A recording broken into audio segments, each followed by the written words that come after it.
So, you think you're too inflexible to start a yoga practice. Hey YouTube, my name's Kevin. I'm at Diary of a Chubby Yogi, and I'm here to have a little bit of a chat about that intimidating thing that it is to start taking up a yoga practice.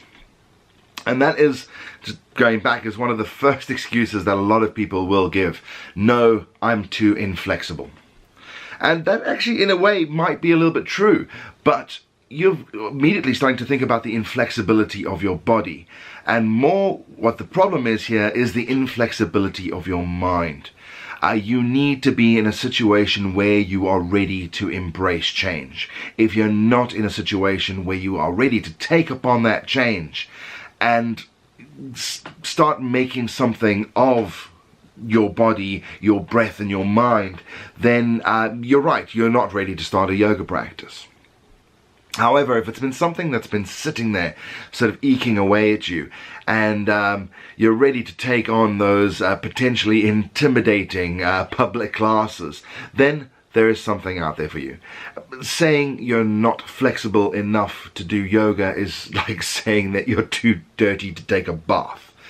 Sure, you might need to take a shower first, but there is cleanliness out there and it's waiting for you. Now, for a start, I would like to say that the practice of yoga is no great panacea. You are not, after 1 or 2 sessions, going to be able to touch your toes, especially if you've had no physical practice. It's a process. These are things that, you need to build up habits and almost rituals to be able to get the best out of the practice. And it is just that. It's a practice. It's something that, and some time that you take for yourself. For me, yoga has always been one of the greatest sort of acts of self-love. Now, I mean, if we look at the Yoga Sutras of Patanjali, some of the most ancient writings about yoga, the sage Patanjali, when asked, or when he addresses the subject of yoga in the very second line of the sutras, says, Yoga Chitta Vritti Nirodha, which is Sanskrit. For yoga is the cessation of the fluctuations of the mind.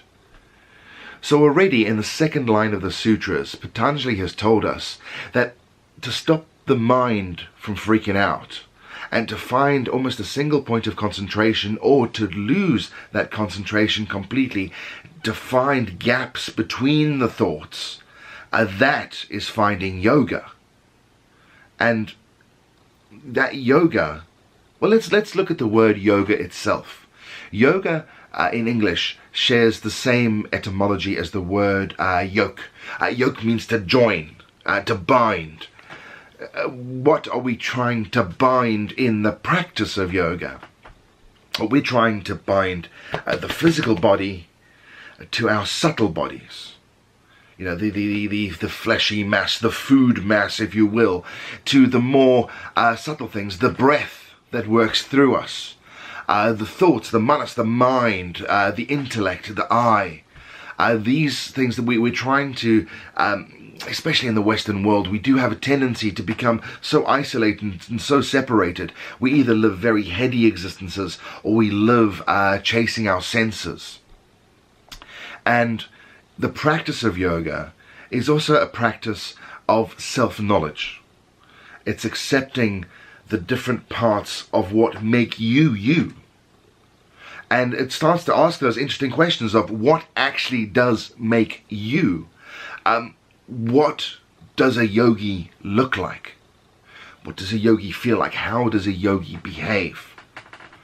If there's one thing I've learned from my personal practice in yoga, is that it doesn't matter how often you hit the mat, you're always a beginner.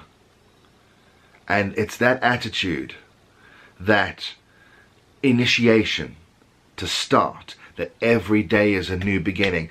And one of the things I've also found is that, my body feels different from day to day, from side to side. No matter how deep and how much I practice, I'll always find that those waves of change will take me, and nothing will ever be the same. Well, from day to day. And that, I suppose, is that thing of change. And that's what makes it intimidating. It's not the inflexibility of your body. It might be the inflexibility of your mind to want to take on that change. Why did you come to the yoga mat? I'd love to hear from you. Please leave your comments below. I would also really appreciate it if you could like this video or unlike it, but let me know either way. Leave your comments. If you like what I have to say and you'd like to hear more, let's subscribe, hit the little bell. I'm trying to grow this, so your feedback as to what you're enjoying and what you're not enjoying is most appreciated. Thanks for listening, and I hope to chat to you guys soon. Kev out.